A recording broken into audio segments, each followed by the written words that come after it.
चौधरी आहे आणि मी 8th स्टँडर्डला आहे आणि आज आमचं मनुसुद्धा लाईफ कोचिंगमध्ये 12th सेशन होतं. तर आजच्या सेशनमधून मी हे शिकले की आपण कोणालाही क्लॅरिफिकेशन द्यायला जायचं नाही की आम्ही कसं आहे बघा असं तसं.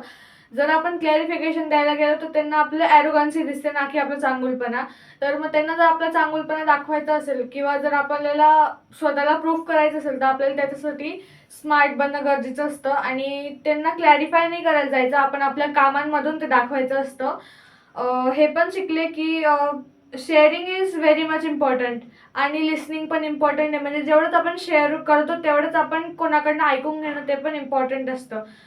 आणि जेवढं आपण कोणाला ऐकताना त्यांच्या म्हणजे ऐकताना जर स्माईल करतो, ऐकताना जर त्यांना एकदम पॉवरफुल वेने ऐकतो तर मग त्या व्यक्तीला पण कम्फर्टेबल वाटतं आपल्याशी बोलायला, आपल्यासोबत कोणती पण गोष्ट शेअर करायला. आणि आपले पॅरेंट्स किंवा आपले भाऊ आपल्याला जे पण सांगत असतं किंवा कोणत्या पण गोष्टी सांगत असतात की तू हे करू नको ते करू नको, तर कदाचित आपल्याला त्या गोष्टींचा राग येतो, पण आपल्याला त्या गोष्टीचा मागचा हेतू समजून घ्यायचा असतो आणि त्यांना थँक्यू बोलायचं असतं की तुम्ही मला हे चांगल्या पद्धतीने समजून सांगितलं. थँक्यू. Very nice.